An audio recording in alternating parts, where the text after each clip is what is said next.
open self. Ito ay impormasyon tungkol sa iyong buhay o sa iyong pag-uugali, saloobin, damdamin, kaalaman, karanasan, kasanayan, pananaw. Pagpapahalaga ito sa sarili mo at pagkikilala sa iba sa iyo.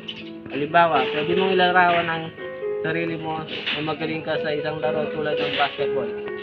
Maaari ito makita ng mga kasama mo ibang tao at maaari ito makita ng instructor mo. Pwede mo din maipakita ang karanasan tulad ng naranasan mo na hindi pa nila naranasan kahit kailan.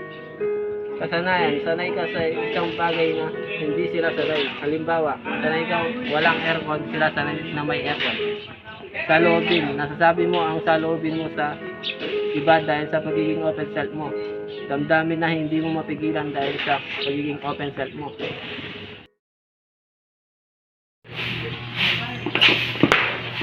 Pre, ang galing na mag-basketball, no? Oo, napapansin ko rin.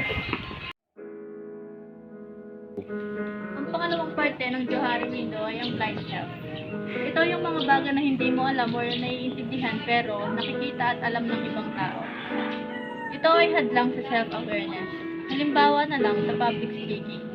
You may develop some physical and unconscious habits. Mga bagay na tulad ng paghaplos mo sa kamay mo, sa buhok mo, ito ay nagpapakita na ninenervous ka. Hindi mo alam na ginagawa mo yung mga bagay na yon, ibig sabihin nasa blind area ka.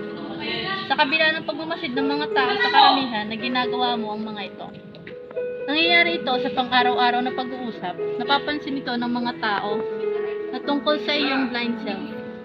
Na malamang hindi mo alam tungkol sa iyong sarili. Magagamit mo ito para malaman kung ano ang iniisip ng iba tungkol sa iyo. Upang makatulong na mabawasan ang iyong blind spot at mapabuti ang komunikasyon sa labas ng trabaho, maaari mong tanungin ang iyong mga kaibigan at pamilya tungkol sa mga katangian na nakikita nila sa iyo. For example, maaaring hindi mo alam yung madalas ka nagsasabi ng mga words. Pwede rin hindi mo namamalaya na yung mukha mo na nag-iisip ay parang galit na mukha.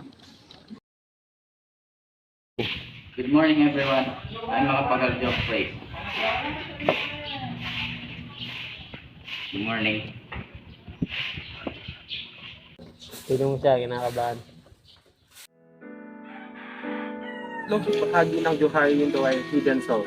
Ito ay bahagi ng ating sarili na nakikita natin, ngunit hindi nakikita ng iba. Sa lugar na ito, itinatago natin ang ating personal na impormasyon, lahat ng mga bagay na hindi natin gustong ibahagi sa iba. Dahil maaari ito ay ating mga kainahan, mga disposisyon, takot, emosyon, motibo, pagnanasa, pagkakamali, lihim o pagkasala.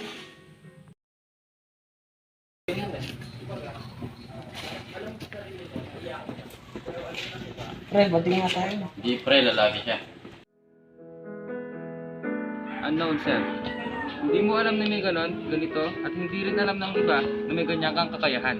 For example, takot ka sa stage, or yung tinatawag na stage fright. Pero hindi mo alam na magaling ka pala magsalita sa harap ng maraming tao. Ang alam nila, mahihain ka, mainhin, tapos there's a opportunity na nag-represent ka sa stage. Then at first, mahihain ka pero nakuha mo yung loob ng mga audience. E natuwa sila sa iyo and you became confident. So, hindi mo alam na kaya mo pala magaling at hindi mo rin alam ng iba na kakayahan ka. Kaya, better to know yourself. Kaya wala anong pangarap mo? Maging pulis na. Ikaw, Bruma. Maging positive. Ikaw, Valdez. Sir, undecided pa po ako sa buhay.